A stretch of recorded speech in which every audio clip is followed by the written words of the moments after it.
Hello, universe. How are ya today? Here we are again. Did you miss me? No, listen. Listen to me. I care for you, but this can only be platonic. I've been involved in internet relationships before, and the hard drive crashed. It happens to every guy, okay? What? Why is the iPod looking at me like that? Okay, here we go. 15 minutes, work it out. Work it out. Who's your internet cardio workout buddy? Who's your internet cardio workout buddy? Yeah. Alright. To answer a quick question, someone asked me, they said, do you look like Hulk Hogan under that rag? No, brother, I don't look like Hulk Hogan under that rag. Because he's bald. Now you made me mess up my hair. Just because you want to know if I was bald or not. Look like a Gallagher to you? Holy crap, I can't get it back on again.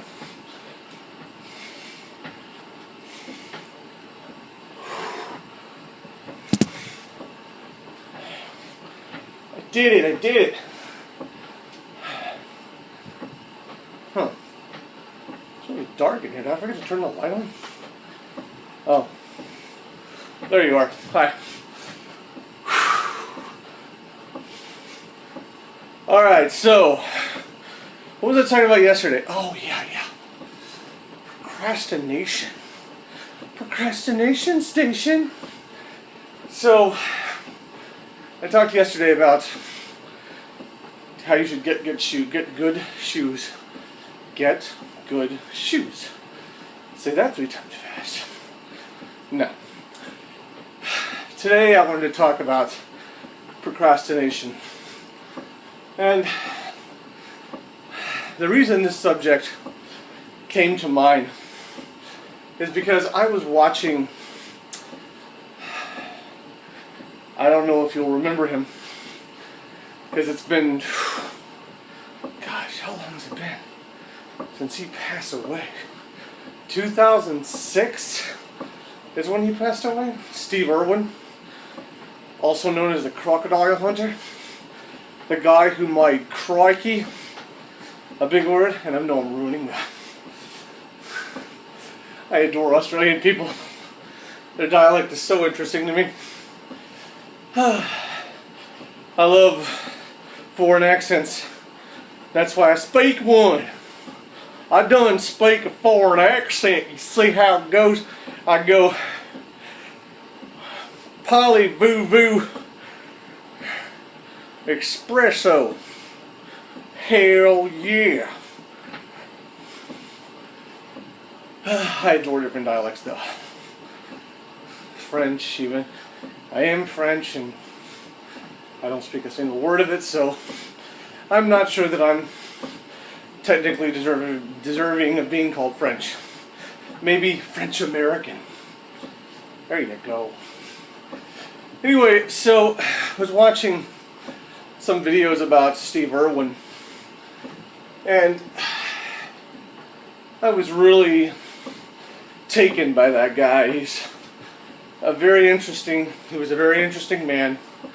His daughter is, I guess she's now in her mid-teens, Bindi Irwin, and her mother was the one who did the announcing. Excuse me, Terry Irwin was married to Steve Irwin, obviously, and she was the one who did all the voiceovers on Animal Planet for him. On his documentaries, it was her voice. And they have 2 kids, but Bindi's the one who's the most publicized. And I was watching the things that this man did, and he really lived. I mean, he really lived. He did the best he could to be cautious, but he learned to appreciate and care about nature, and really participated in doing as much as he could to try and positively impact nature and help to try and associate people or to introduce people more to wildlife and grow an appreciation for it. And I know he got some hell for hanging a baby out a window, or that was Michael Jackson. But with a crocodile. He had a crocodile. That was Michael Jackson who did that supposedly. And he's someone else I've seen a couple of videos about. But with Paris, but talking about Steve Irwin, he was very alive. Really had a good, seemingly a very solid perspective on trying to help man and nature to come together and to appreciate each other. It wasn't like he said, go find yourself a deadly snake and a really violent, angry crocodile. He said, you have to understand where they're coming from. Snakes, like people, can be aggressive. They can also be docile. And they can be very protective. Snakes don't really want to... I don't want to encounter a snake, mind you. Not a big fan of snakes, but they're not a big fan of me either. So we have a mutual appreciation and respect for one another. They just want to be left alone. They aren't looking to, in most cases, mess with you. It's not like they're like, let me see if I can make this guy crap his pants. They just want to live their lives and do their cycle of existence. What does a snake think? Probably, what the hell is that weird looking thing with 4 legs? That's probably what they're thinking about us. And what is that head?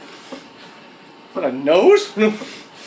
So, they just want to be left alone. And crocodiles are, they're basically ancestors of dinosaurs in a way. I suppose we all are vaguely related to every being on Earth, but very vaguely, mind you. But anyways, the point is he really lived. And so many of us, me included, we have a tendency to procrastinate and not really participate actively in the world. And Steve Irwin is a great example of some things when you start to think, when you start to ask yourself, am I really doing the best I can? Or am I really, how do I really live? I don't feel like I'm really living. Go and watch this man. He can be an inspiration because he went to a level that not a lot of people go to. He was generous. He was excited about life. He died doing exactly what he wanted to be doing. Of course, he didn't want to die, I'm sure. Leave his children and his wife behind. His family, friends, or whatever. But it happened. But he didn't die on his couch with a bag of chips or a soda. And he had such a heart. I saw a video that was posted where this crocodile that I suppose he had brought into from the wild into captivity had died. And he was just so heartbroken over the death of this crocodile because he really appreciated life across the board. And it was fascinating to sort of hear some stories about him and see sort of how he impacted people. So my point in all that, what I was getting to in all that is, we procrastinate too much. Procrastinate to start losing weight. Procrastinate to improve our financial situation. It's not just in America, it's really worldwide. People in other countries procrastinate to start revolutions to improve the quality of their country. And that's why we aren't even as far ahead as we could be. Because we become very relaxed. In a way, Steve Irwin, to me, is an example of someone who lived, the edge is probably an overused term, but he lived as though there was no tomorrow. A lot of us live, once again me included, as though tomorrow is a given. And he didn't take it for granted that it was a given. He went out and he did his thing, spent time with his kids, got to know the world, wildlife, other beings on this planet, and he really did some good things for the world, and we all have that ability. And first and foremost, we have to start with ourselves. Get the speed here a little bit. So, really, I want people to know that now is the time to act. I mean, it's so easy to say. You look at people like Michael Jackson, though. No, and I'm also talking about not worrying about what the people of the world thinks of you. I believe you don't have to speak the same language in order to be respectful of other people and appreciate that they have their own way of living. The only thing I don't think you should do is hurt other people. And someone I saw on YouTube put it in the best words possible. I wish I could put them as poetically as that person did. But basically, if you don't intentionally interfere in a negative sense in someone else's life, then you should live the way that's right for you. Which is really the crux of it. And that's really what it is. You don't have to live the way other people live. You don't have to exercise the way other people exercise. Find what works for you and do it. But don't wait, because tomorrow is not promised for any of us. We see that in all the tragedies that are occurring in our world right now. We have to do the best we can to enjoy the world while we have it. While we have it. And Michael Jackson was, I'm not saying he was perfect by any means, because I don't know anything about Michael Jackson, other than what the media promotes. I'm not saying he is, or he was, or wasn't a predator in some kind of sense. I have no idea. I think it's pretty obvious he had some medical problems, and as a result of being in the spotlight for so long, it's entirely possible he had some significant psychological issues. But I don't proclaim to know his life.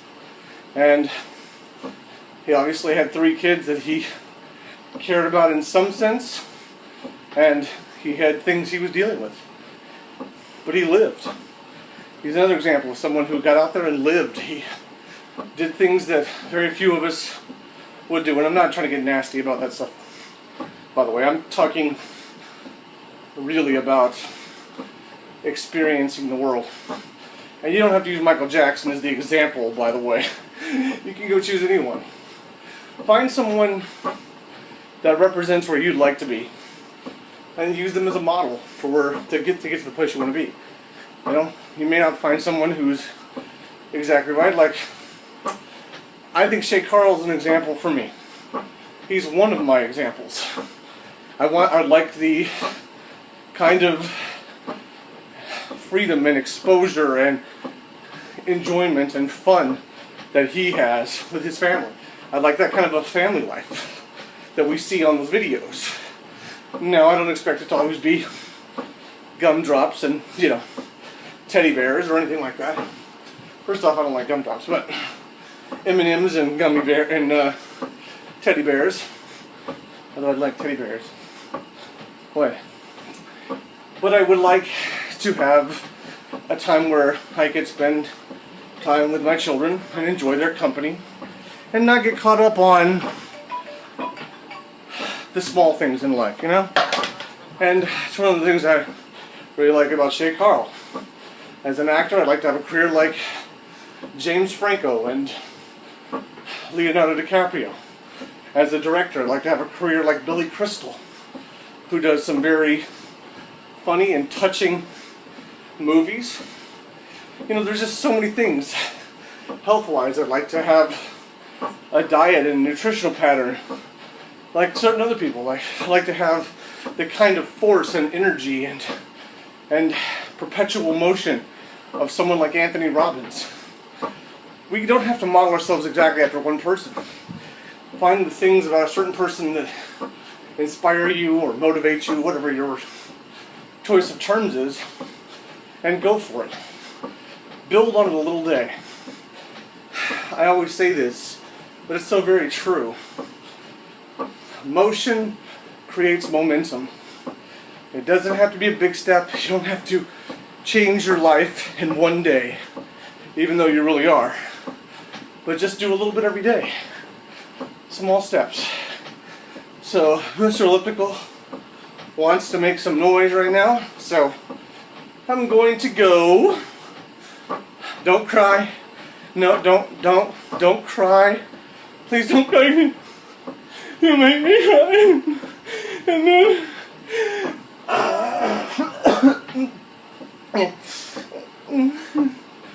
Alright. I appreciate your watching. I really do. And I hope you enjoyed your witnessing my slow and steady decline into madness. Take care of yourself. Enjoy your Saturday. Look for some new reviews for 4 of the big movies out there right now. Some other videos. This is a big video weekend for me. And take care of yourself. And as always, my friends, live with passion. Take care.